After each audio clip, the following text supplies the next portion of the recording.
Film ini mencoba stylish atmosferik tapi nyatanya nggak berhasil. Karena ketutup narasi-narasi kosong, kejar-kejaran, cari-carian, salah-salahan, teror-teroran, pemandangan yang sangat tipikal untuk sebuah film yang nantinya mengandalkan plot twist di akhir itu.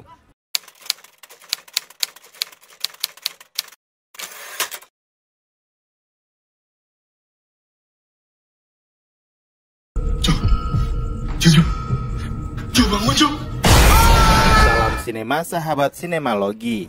Arwah adalah film horor yang disutradarai Ivan Bandito. Film ini dibintangi Sarah Beatrix, Joshua Suherman, Annette Edwarda, Naura Hakim, Irsyadillah, Egy Fadli, dan lain-lain. 4 saudara yaitu Jojo yang diperankan Joshua Suherman, Angga yang diperankan Irsyadillah, Nindi yang diperankan Naura Hakim, dan Momo yang diperankan Annette Edwarda berlibur ke kampung halaman untuk menemui Aba yang diperankan Egy Fadli dan adik bungsu yang bernama Sophie yang diperankan Sarah Beatrix. Di tengah liburan, ide mengunjungi Curug untuk mengenang masa kecil berakhir naas ketika mobil yang mereka kendarai kecelakaan dan menewaskan Sophie. Pasca kecelakaan tersebut, mereka berempat terus diteror dan dihantui Sophie, seakan ingin menyampaikan pesan.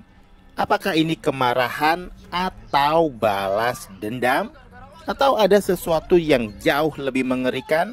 Sesuatu yang mereka sendiri tidak sadari. Kalian bisa membantu kami dengan klik tombol super thanks di bawah video. Kami akan sangat berterima kasih atas berapapun nominal saweran yang kami terima.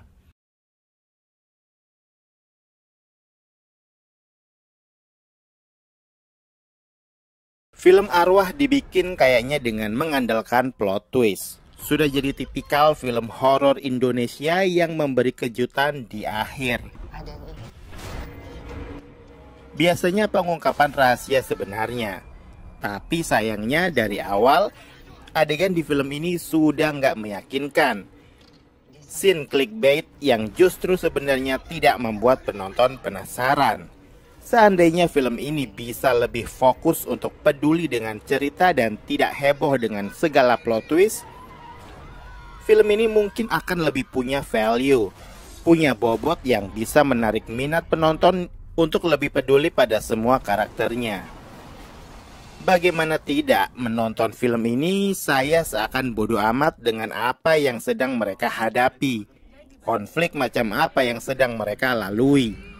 Niat untuk peduli tak muncul karena dari awal para karakter di film ini memilih sok asik dan cenderung asik sendiri. 5 bersaudara yang berkumpul di kampung diceritakan dengan standar. Adegan demi adegan memperlihatkan masing-masing tokoh dengan karakteristiknya. Dialog-dialog lesu hanya untuk mengisi kekosongan adegan semata. Termasuk mulai menonjolnya karakter Joshua yang semenyebalkan itu dan segaring itu dalam berkelakar. Kalau karakter yang dimainkan Joshua adalah sebagai pemantik komedi, sekali lagi Joshua stuck nggak berkembang. Masih ingat bagaimana performanya di film Kutukan 9 Setan yang mampusnya nggak setengah-setengah. Di film ini, Joshua seakan lupa bahwa dia pernah konyol memainkan peran di film horor. Dan kini terulang kembali.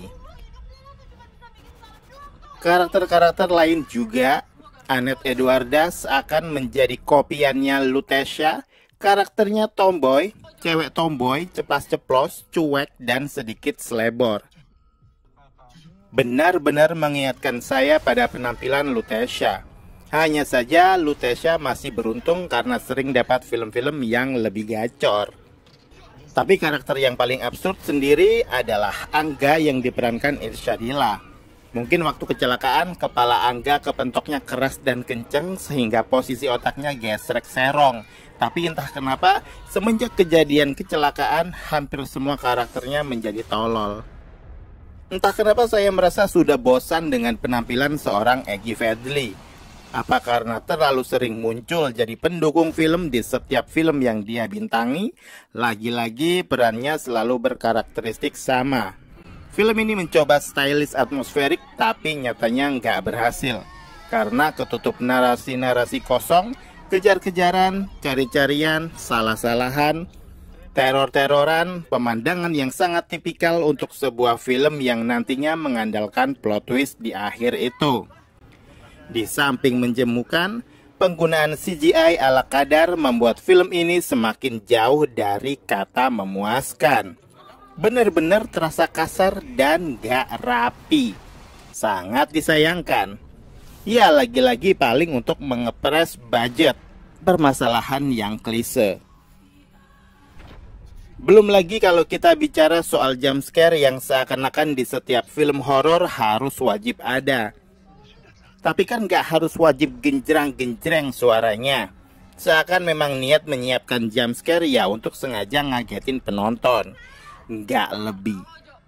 Karena lagi-lagi film seperti ini sudah punya kelas penontonnya sendiri. Jadi sepertinya sampai 5 tahun ke depan film jenis ini akan terus diproduksi. Justru kalau ini yang terjadi benar-benar lebih menyeramkan dari cerita Sophie sendiri. Buat yang belum tahu, film Arwah awalnya memiliki judul asli cerita Sophie.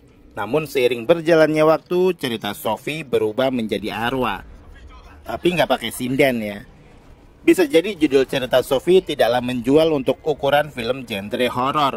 Meski pilihan judul Arwah juga sejatinya kurang tepat banget. Karena beberapa penonton pasti masih trauma dengan film Arwah Sinden dan Arwah Tumbal Nyai. Salah satu scene dari film ini yang membuat saya ketawa-ketawa adalah saat Angga getol nyari keberadaan Sophie di hutan, sementara Momo yang bareng Angga malah ditinggal. Saya kalau jadi Momo sih ya lebih baik balik ke rumah sih, ngapain juga gitu kan.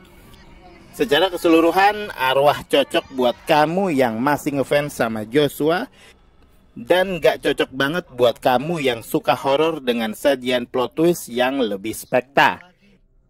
Intinya sih, Arwah masuk kategori film horor yang gak perlu banyak mikir dan sirkus jump scare yang kebanyakan bikin mual dan dehidrasi. Kalau dari saya sih skor buat film ini. Demikian video reaksi dari film Arwah yang sudah tayang di bioskop. Silakan like, komen, dan subscribe kanal ini. Cek juga akun-akun media sosial Sinemalogi. Dan jangan lupa bersinema dahulu, berbahagia kemudian.